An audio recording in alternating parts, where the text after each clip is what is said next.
en la sesión número 35 de Calvary en Casa,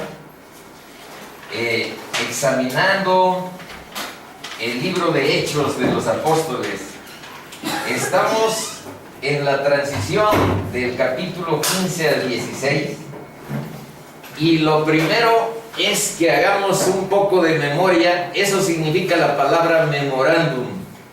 En latín significa lo que debe recordarse. Estos versos que aquí están sintetizados corresponden al capítulo 15 y estos al 16 que vamos entrando apenas. Entonces tienen como propósito recordar como marco de lo que vamos a examinar el día de hoy. Entonces estamos en el 15 y vimos que Pablo dijo a Bernabé: chico, volvamos a visitar a los hermanos en todas las ciudades en que hemos anunciado la palabra del Señor, para ver cómo están. Si recordamos, vinieron a estas ciudades en el primer viaje misionero. De Antioquía pasaron a la isla de Chipre y de ahí fueron a estas ciudades. Entonces ahora no se conforman Pablo y Bernabé con solo haber fundado iglesias, sino a ir a confirmar en la fe a los hermanos, a fortalecerlos, porque siempre hay tentaciones para regresar en el camino hacia el mundo y en vez de seguir a Jesús y a su palabra. Por otra parte, vean, Bernabé quería que se llevasen consigo a Juan Marcos, pero Pablo no le parecía bien llevar consigo al que había desertado. Marcos, como aquí hemos dicho, es el autor del Evangelio de Marcos, que es sobrino de Bernabé, pero en esta historia de los Hechos desertó de la misión que iban hacia la región que se llama Galacia.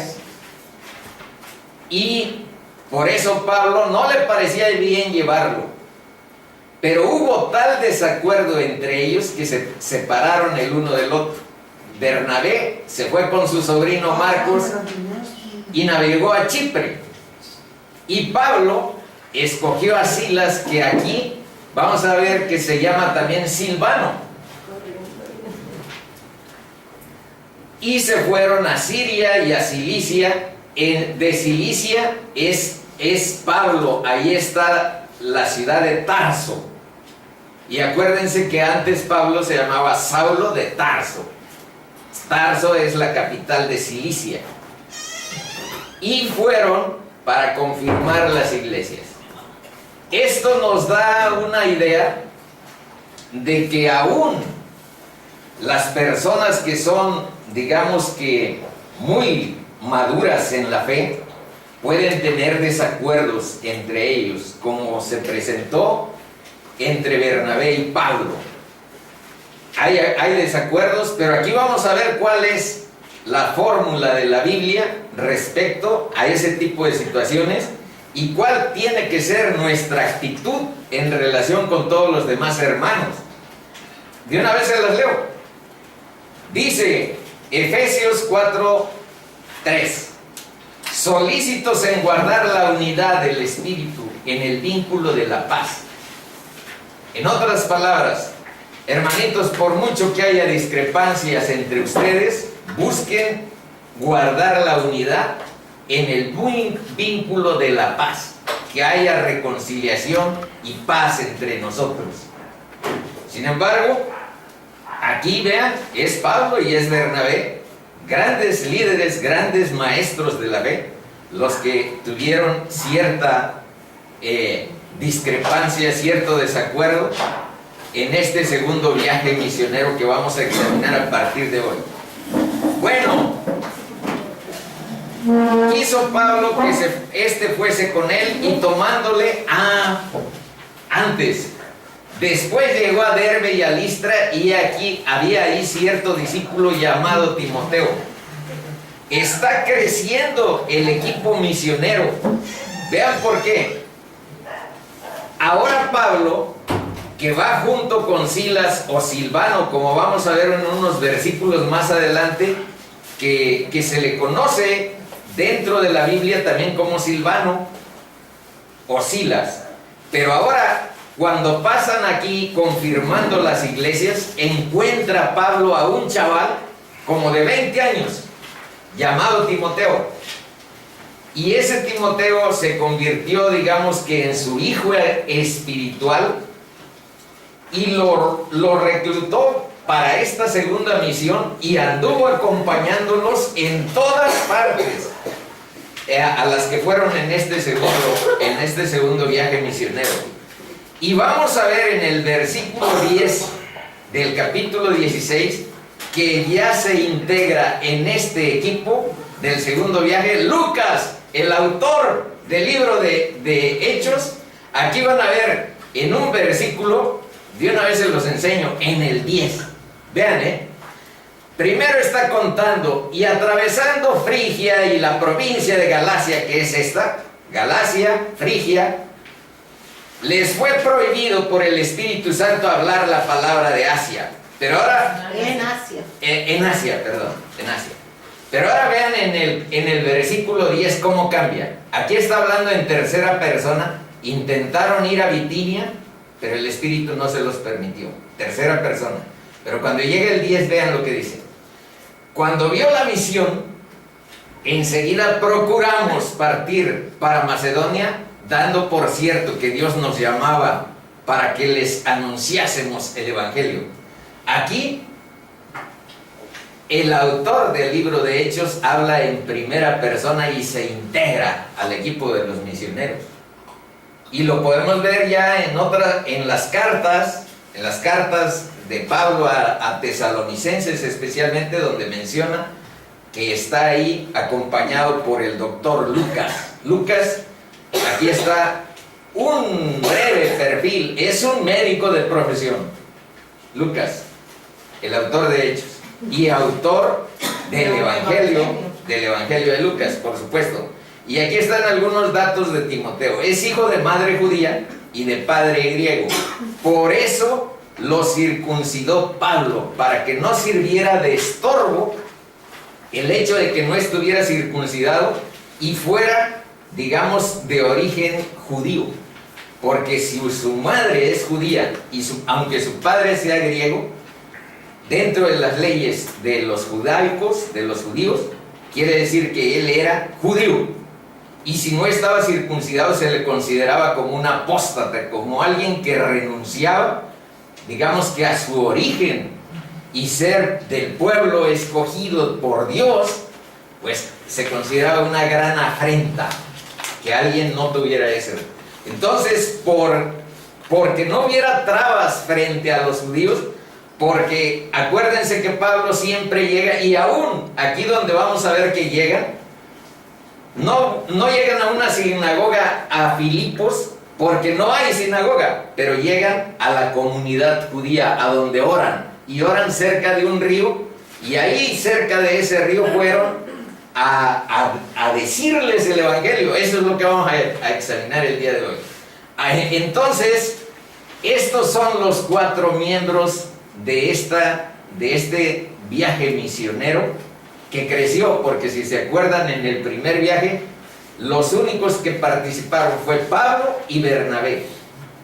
Ya no está Bernabé, vimos cuál fue la razón.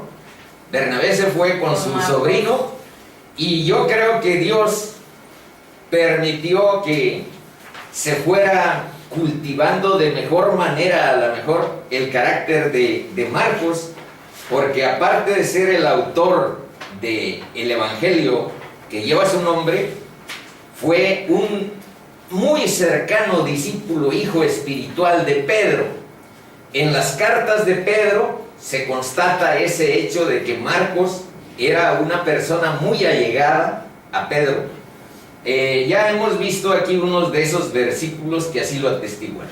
Bueno, vamos a ver aquí algunos versos que nos enseñan cuál es la razón por la cual se están suscitando estos hechos. Uno, que hayan circuncidado a Timoteo, siendo que venían de regreso de Jerusalén, a donde habían ganado una batalla frente a aquella tentativa de que no pueden ser salvos si no se circuncidan.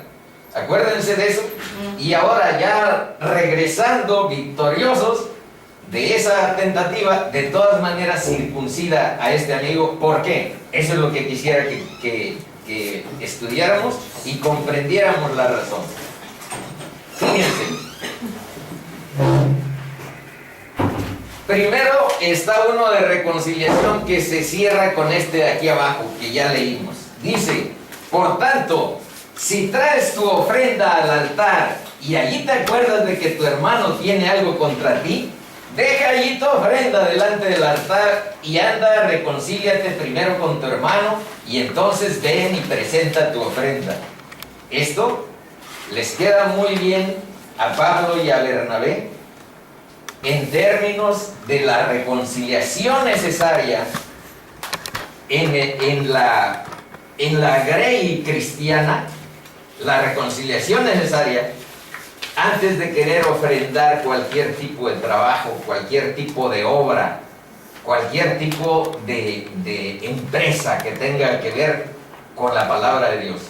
Sin embargo, nosotros pensamos que en algún momento se presentó esto y Dios, yo repito, dejó que Marcos estuviera más cercano con su tío, con Bernabé, que es hijo de consolación, por lo tanto una excelentísima persona, y los hechos de después lo confirman de esa manera.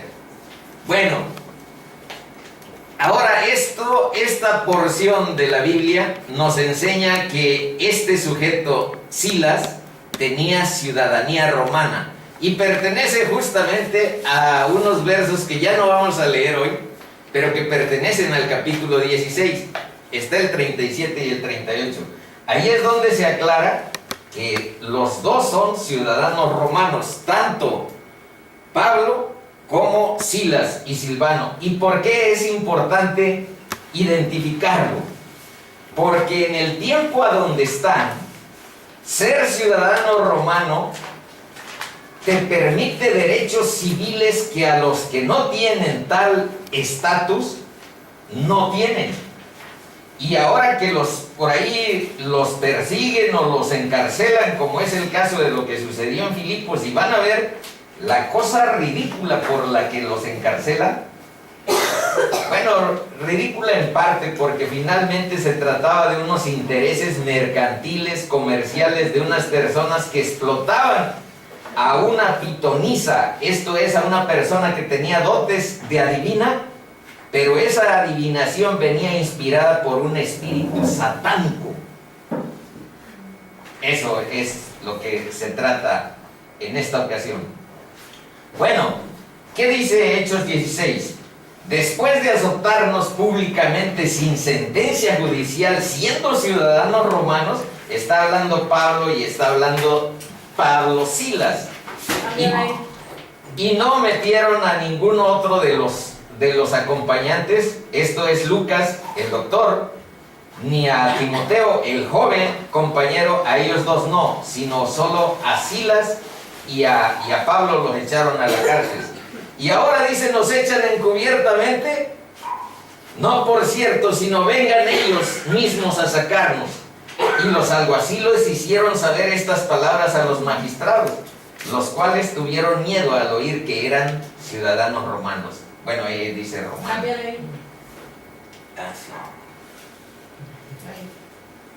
Ahora, aquí es uno de los versos a donde se habla de Silas, pero con otro nombre, con el nombre de Silvano. Vean que aquí le puse que era escribano o amanuense, son palabras sinónimas, y escribano porque él escribió la carta de Pedro. Eso lo dice Pedro, vean.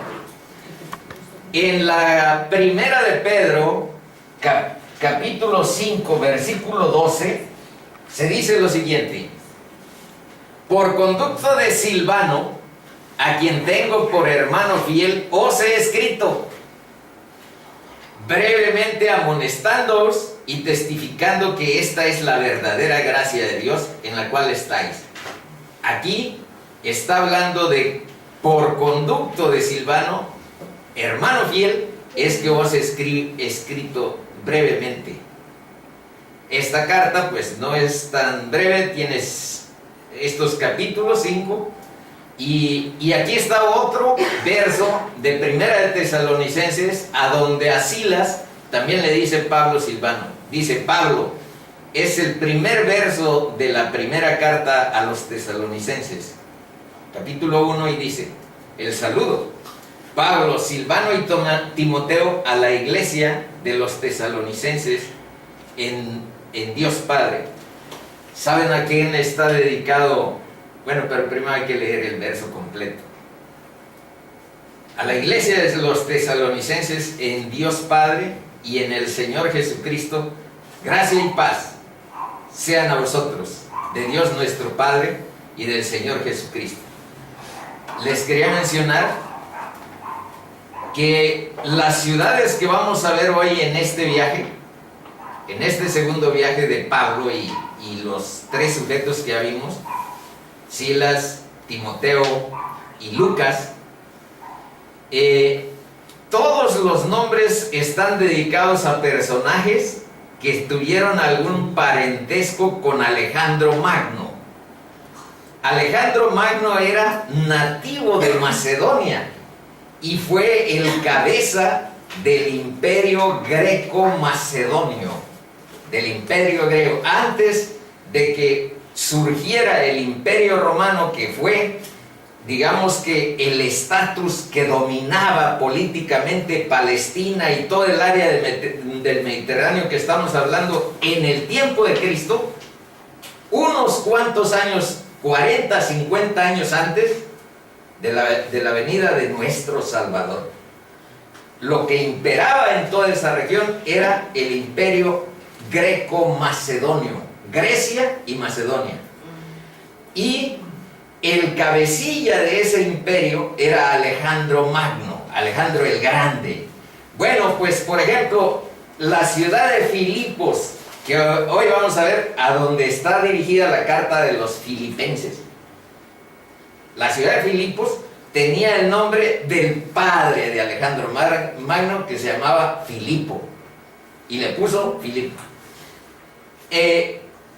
La ciudad de Tesalónica tenía ese nombre porque una hermanastra, ni siquiera hermana, de Alejandro Magno se llamaba Tesalónica, y le pusieron a la ciudad Tesalónica en honor de la hermana de Alejandro Magno.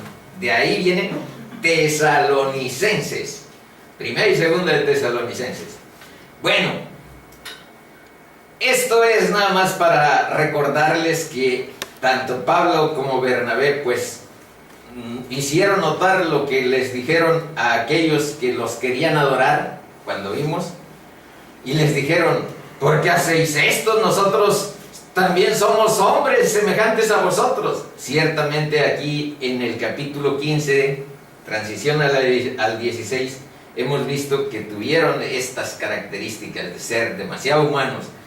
El único personaje que en la Biblia no tiene ningún error, porque la Biblia no encubre que David fue adúltero, la Biblia no encubre que Elías era una persona inconstante emocionalmente, no encubre que Jonás, en vez de ir a Nínive, agarró derecho en una dirección totalmente contraria, y no lo encubre porque es la palabra de Dios. Y no te traza que los buenos no tienen ningún defecto, siempre se portan bien. ¿En dónde está eso? ¿Dónde? El único personaje que no tuvo ninguna deficiencia, ningún error y ningún pecado es Cristo Jesús. Él es el héroe de toda la historia bíblica. Y de Génesis a Apocalipsis, todos los dedos señalan al Mesías que había de venir y que vendrá todavía. en una segunda venida. Bueno, aquí sí vamos a ver por qué razón circuncidaron a Timoteo. Tengan calma. He aquí, yo os envío como a ovejas en medio de lobos. Sed pues prudentes como serpientes y sencillos como palomas. Esa es la recomendación de Cristo para quienes lo seguimos y para quienes estamos en un mundo plagado de oscuridades, de tensiones, de cosas muy feas que ustedes y yo conocemos, llenos de pecado, llenos de soberbia, llenos de avaricia, llenos de violencia. Bueno, esta es la recomendación. Sean prudentes y sencillos. Si el mundo os aborrece, sabed que a mí me ha aborrecido antes que a vosotros. Si fuerais del mundo, el mundo amaría lo suyo. Pero porque no sois del mundo, antes yo os elegí del mundo, por eso el mundo os aborrece. Acordaos de la palabra que yo os he dicho. El siervo no es mayor que su Señor. Nadie que sigue a Cristo puede tener un estatus mayor que ese. Somos hijos de Dios, somos siervos de Cristo. Punto. No hay ningún otro estatuto más arriba que ese. Esa palabra así lo dice. El siervo no es mayor que su Señor. ¿Y qué fue Cristo en toda su estancia? Siervo. Se redujo de estar en su mansión celestial, se convirtió en hombre por amor a nosotros, para salvar a la gente que por otra vía no había y ni hay esperanza. El único camino de salvación, el único camino para regresar al Padre es Cristo. Bueno, si a mí me han perseguido, también a vosotros os perseguirán. Si han guardado mi palabra, esto también es esperanzador. También guardarán la vuestra. Ahora vean exactamente referido a lo que estamos tratando de visualizar. Esta cita de Corintios, 1 de Corintios 9, del 19 al 23 dice: por lo cual, siendo libre de todos, está hablando Pablo, me he hecho siervo de todos para ganar a mayor número. Me he hecho a los judíos como judío para ganar a los judíos. Ahí es donde se explica por qué tuvo que circuncidar a un chico de 20 años. Y se entiende como que él lo circuncidó. Si ven exactamente las palabras que están en ese versículo, al parecer así fue. Bueno, dice: me he hecho a los judíos como judío para ganar a los judíos. A los que están sujetos a la ley, aunque yo no esté sujeto a la ley, como sujeto a la ley para ganar a los que están sujetos a la ley. A los que están sin ley, como si yo estuviera sin ley. Eso se refiere a los gentiles, como tú y como yo. No estando yo sin ley de Dios, sino bajo la ley de Cristo, para ganar a los que están sin ley. Me he hecho débil a los débiles, para ganar a los débiles. A todos me he hecho de todo, para que de todos modos salve a algunos. Y esto hago, fíjense cuál es la razón de todas esas adecuaciones, flexibilidades, ajustes que Pablo ha estado haciendo de conformidad con los contextos a donde lleva la palabra de Dios. Vean cuál es la razón. Y esto hago, ¿por causa de qué? Del Evangelio. Esa es el poder de Dios para salvación. El Evangelio, para hacerme copartícipe de él. Entonces, aquí está la conclusión de lo que hasta este momento hemos examinado. Dice: la salvación de Cristo, en Cristo, es un asunto de vida o de muerte.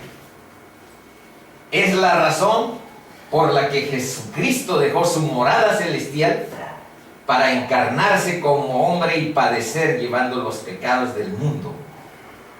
Pablo busca que no haya tropiezo entre la gente para el Evangelio. Bueno, ahora versículos del 6 al 10, que ya empezamos. Dice: y atravesando Frigia y la provincia de Galacia, les fue prohibido por el Espíritu Santo hablar la palabra en Asia. Fíjense, van por aquí. Salieron de Antioquía. Cilicia es la provincia a donde nació Pablo. Aquí está Tarso. Y aquí, en algún tiempo, él anduvo fundando iglesias. Pero en el primer viaje está Derbe, está Iconio, está Listra y está Antioquía de Pisidia.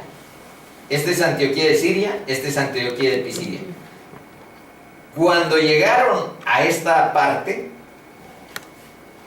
Pablo quería ir hacia Bitinia, pero el Espíritu Santo prohibió hablar la palabra en Asia. Incluso cuando iban en esta parte que es Asia, Frigia, dice que les prohibió hablar la palabra en Asia. Investigué alguna razón y la única razón es que el tiempo de Dios no estaba para ese momento abrir el Evangelio. Después vinieron otros que abarcaron esto, incluso la carta de Pedro, la primera carta de Pedro, dice a los de Capadocia, a los de Ponto y a los de Bitinia. Quiere decir que había iglesias ahí. Pero cuando vino este viaje, el segundo viaje misionero de Pablo, el Espíritu de Dios no los dejó predicar el Evangelio ni en Frigia, ni que se fueron a Bitinia. Vean. Y cuando llegaron a Misia, es lo que está aquí apuntado, intentaron ir a Bitinia, a la derecha, pero el Espíritu no se le permitió. Y aquí yo me hago una interrogante para que la estudiemos hoy. ¿Cómo se llega a entender la voz del Espíritu Santo? Que no sea tu imaginación, que no sean tus inventos, que no sea tu sugestión. ¿Cómo se llega? Eso es lo que vamos a pretender esclarecer. Y pasando junto a Misia, seguimos que pasando junto a Misia, descendieron a Troas. Descendieron porque venían de aquí, digamos, un poco del norte hacia el suroeste, a Troas. Y se le mostró a Pablo, esta es otra manera en que Dios se comunica con los que tienen comunión con Él. Y se le mostró a Pablo una visión de noche. Un varón macedonio, Macedonia ya es esta región, ¿y qué creen que es? Es Europa. Es Europa. Hoy vamos a ver la primera conversa al cristianismo que pertenecía a Europa. Hoy. Y Dios dispuso que este viaje fuera primero cubrir Europa y de ahí hacia lo que hasta nosotros nos ha llegado. Aquí está Italia, aquí está Macedonia. Bueno, vamos a seguir. Y se lo mostró a Pablo una visión de noche. Un varón macedonio estaba en pie rogándole y diciendo: pasa a Macedonia y ayúdanos. Y saben que una cosa, hermanos, no hay nada más importante que pueda ayudar al mundo. Fíjense bien, no hay nada más importante que pueda ayudar al mundo que el Evangelio de Cristo. Sí, amén. Y aquí este chico que tenía, este varón macedonio, que se mostró en una visión de noche, en un sueño, en una visión, eso les decía, pasa a Macedonia y ayúdanos.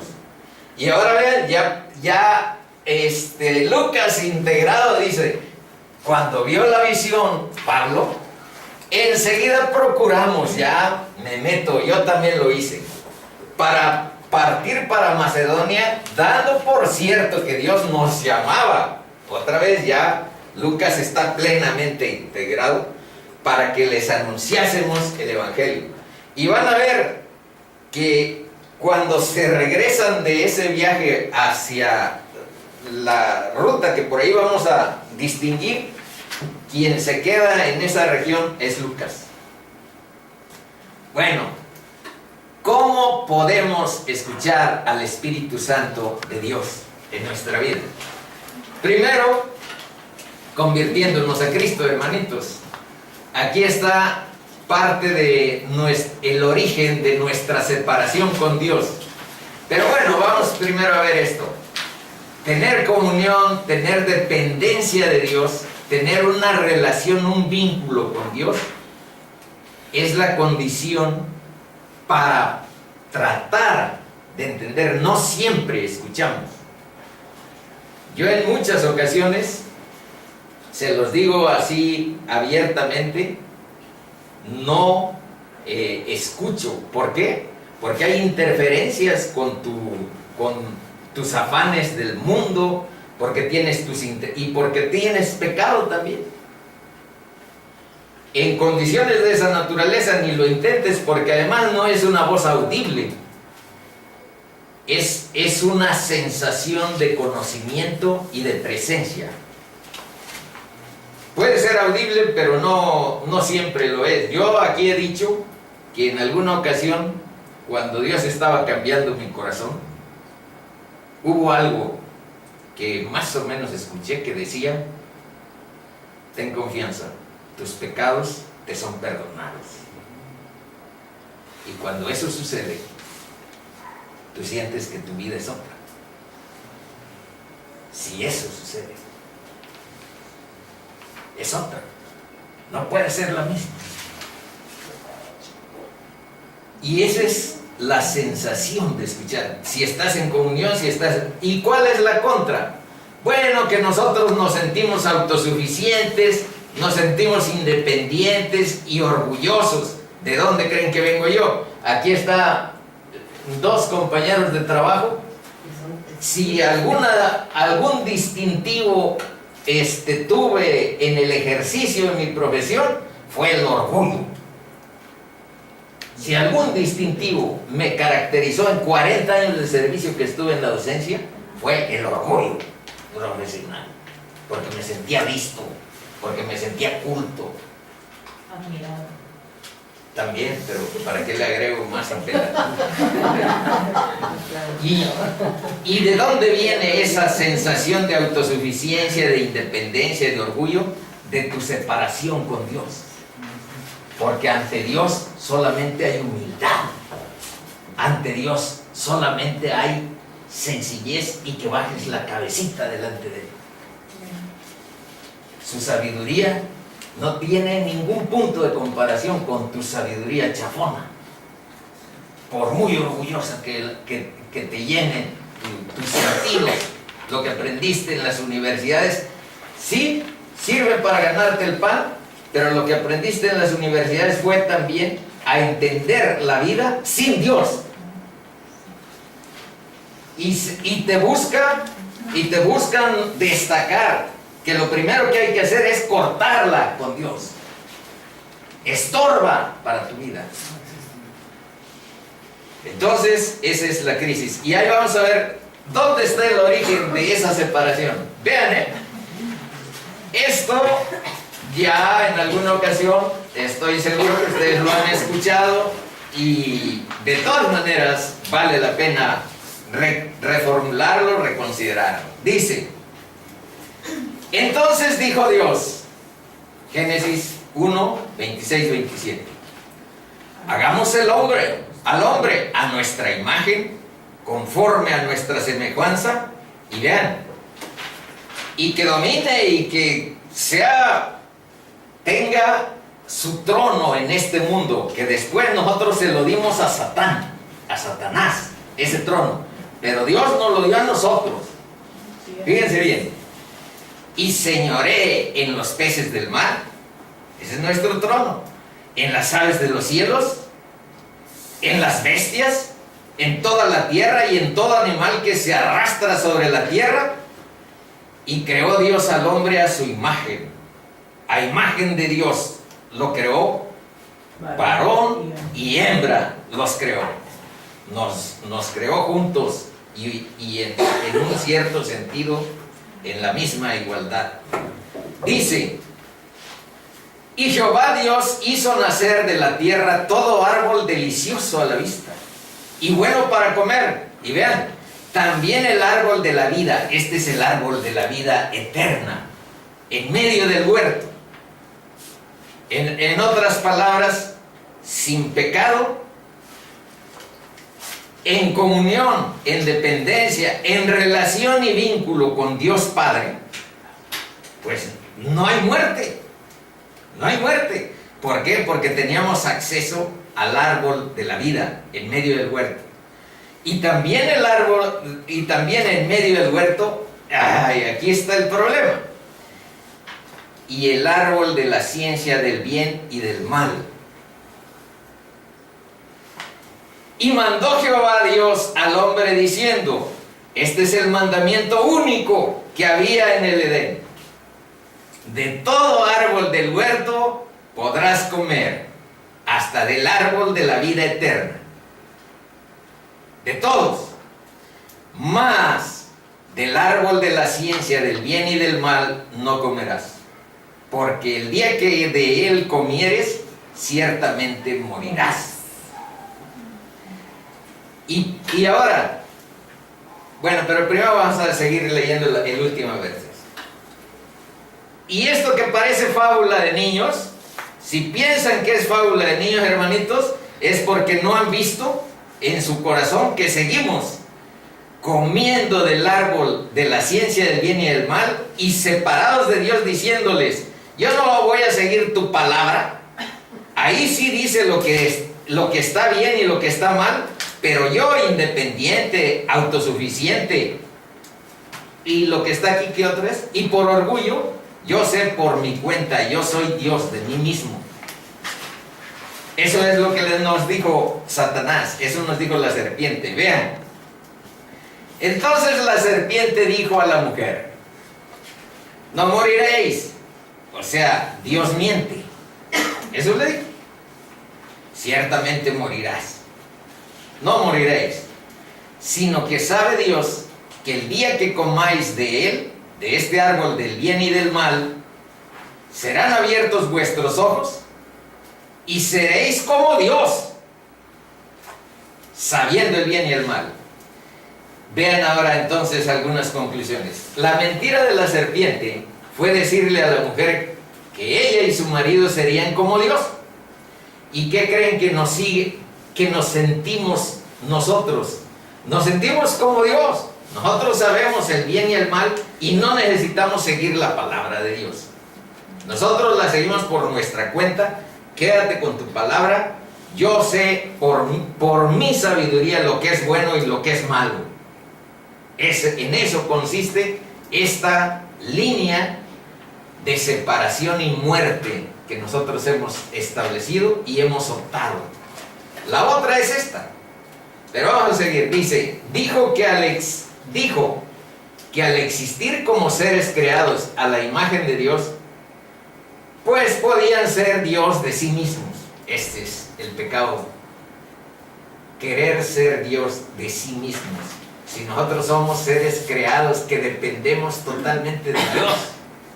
Dependemos de Dios. Pero cuando nosotros nos sentimos independientes, dioses de sí mismos, autosuficientes, independientes de su tutela, bueno, es cuando se genera esa muerte espiritual que solo Cristo nos ayuda a salvar esa tabla.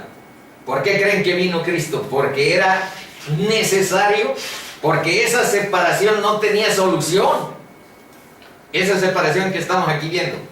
Podían tener el control de todas las cosas, ya que al comer de este fruto iban a poseer toda la inteligencia, sabiduría y poder como Dios. Eso nos dijo Satanás. Ahora sabemos los resultados. Ahí están.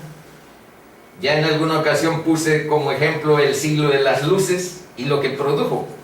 Entre los siglos XVI, XVII hasta el XVIII en Europa se dio el movimiento cultural que se llama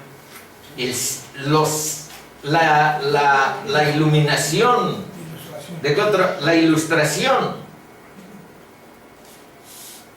¿Y cuál fue el resultado de toda esa repeler toda la doctrina de Dios, la palabra de Dios, todo lo que sonara a Biblia?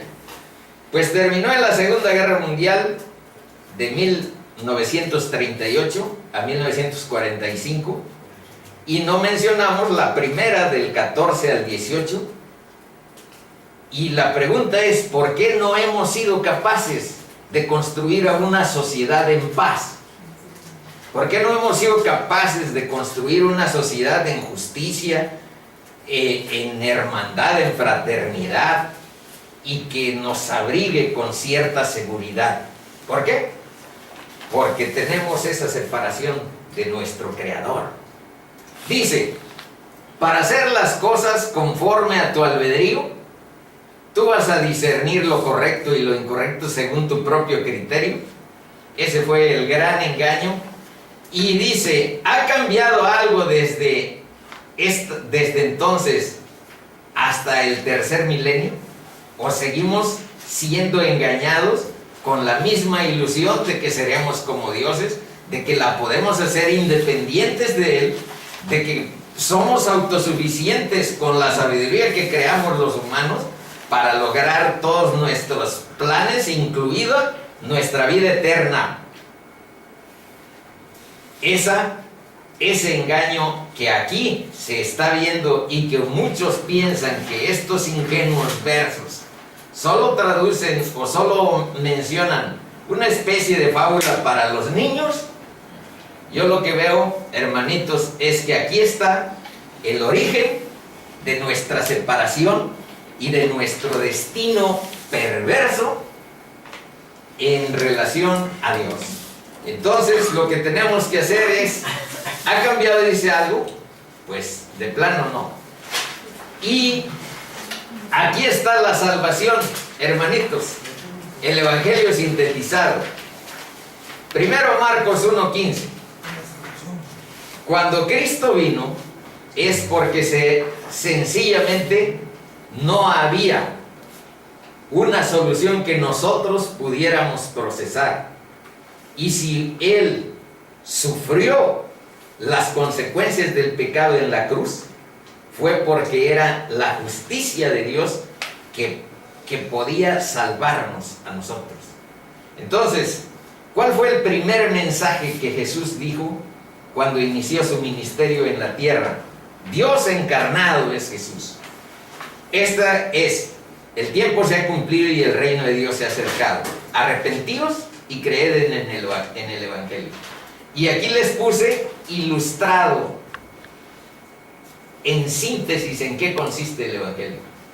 Primero, que se arrepientan, que se conviertan a Dios, haciendo obras dignas de arrepentimiento. Está en Hechos 26, del 18 al 20. Negarse, que significa lo mismo que esto. Niéguense a sí mismo, tomen su cruz cada día, conviértanse a Dios y síganme. Seguimos al Maestro, seguimos al Dios encarnado, seguimos a Cristo. No seguimos a una determinada denominación, no seguimos a una religión, no seguimos a una persona X, por iluminada que nos parezca. Seguimos a Cristo. Y aquí en Gálatas 2:20 se menciona esta misma idea de una forma más radical. Vean cómo o por qué es más radical. Porque de plano dice, tienes que morir a este engaño y resucitar a nueva vida para tener la identidad de Cristo. Esa es la parte más radical dicha en la Biblia, pero no la vamos a esconder por radical. Si aquí está bien dicha, dice: con Cristo estoy juntamente crucificado. Es lo que tiene relación con esto. Y ya no vivo yo, mas vive Cristo en mí. La salvación, hermanos, es esencialmente una resurrección espiritual.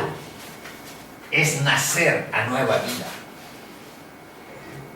Ser salvos en Cristo Jesús es una resurrección espiritual. Es que de tu perversidad, de tu pecado, de tu oscuridad, la misericordia de Dios te levanta y te da nueva vida. Esa es la idea que aquí dice.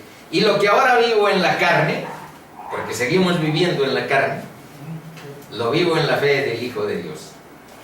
Bueno, seguimos con Hechos 16. Zarpando pues de Troas, vinimos con rumbo directo a Samotracia y al día siguiente a Neápolis. Y de allí a Filipos, que es la primera ciudad en la provincia de Macedonia y una colonia de Roma. Y estuvimos en aquella ciudad algunos días. Investigué, hermanos, por qué dice que Filipos es la primera ciudad. Y está algo complicado. Vean, primera ciudad de la provincia de Macedonia. Para empezar, si vienes de Asia, la primera ciudad no es Filipos, sino Neápolis. Entonces, si fuera geográficamente, no es la primera ciudad, porque es otra. Si fuera de sentido político, porque sería algo así como la capital de Macedonia, eso dice acá, dice, miren, la primera ciudad de la provincia de Macedonia tampoco es en el sentido político la primera ciudad de Macedonia. ¿Por qué? Porque en este tiempo la primera ciudad políticamente de Macedonia es Anfípolis. Era la capital de Macedonia en este tiempo, Anfípolis. Y entonces creo que se refiere esto de la primera ciudad evangelísticamente hablando, porque ahí es donde sucedió que el evangelio tuvo la primera salva de los europeos, y se llamó Lidia. Y ahorita vamos a ver cómo estuvo. Dice: y un día de reposo salimos fuera de la puerta junto al río donde solía hacerse la oración. El día de reposo era el sábado, y siguiendo el mismo patrón, Pablo, en vez de ir pues a otra con gente diferente, primero fueron con la comunidad de judíos. Pero como no había una sinagoga, vean a dónde fueron: junto al río. Por ahí ya tengo anotado cómo se llama ese río que está cerca de Filipos, pero por el momento no lo recuerdo. ¿Dónde solía hacerse la oración? Y sentándonos, vean que ahora está el autor Lucas plenamente integrado. Y sentándonos, hablamos a las mujeres que se habían reunido. Y aquí viene la primera convertida de toda Europa. Se llamaba Lidia. Entonces una mujer llamada Lidia, vendedora de púrpura. Púrpura era una sustancia que sacaban de moluscos, de caracoles del mar, para poner vestidos muy lujosos. Entonces alguien que se dedicaba en este tiempo a vender púrpura, pues era una persona pudiente, lo cual quiere decir que esta chica Lidia era una persona de la alta sociedad, ricachona, y fue la primera conversa de Europa. Dice: vendedora púrpura de la ciudad de Tiatira. Tiatira es una ciudad que está no está aquí, pero está más o menos en esta área. en este mapa no lo tenemos. Sigamos. Que adoraba a Dios, estaba oyendo el evangelio este que suena feo. Niéguense a sí mismo, Cristo vino para salvarnos, Cristo es nuestra solución para reconciliarnos de nuevo con nuestro Dios y no estar separados eternamente. Cristo es nuestra única forma de llegar a la vida eterna. Eso es lo que estaba oyendo, dice. Estaba oyendo y el Señor abrió el corazón de ella para que estuviese atenta a lo que Pablo decía. ¿Y saben qué tengo yo más adelante? Que este proceso de que Dios abre el corazón es lo único que produce verdaderos conversos. Lo demás somos o son personas que culturalmente pues dicen sí, etcétera, pero Dios necesita abrir nuestro corazón. Por eso, hermanos, a partir de hoy, en las oraciones de despedida, vamos a hacer mención de eso.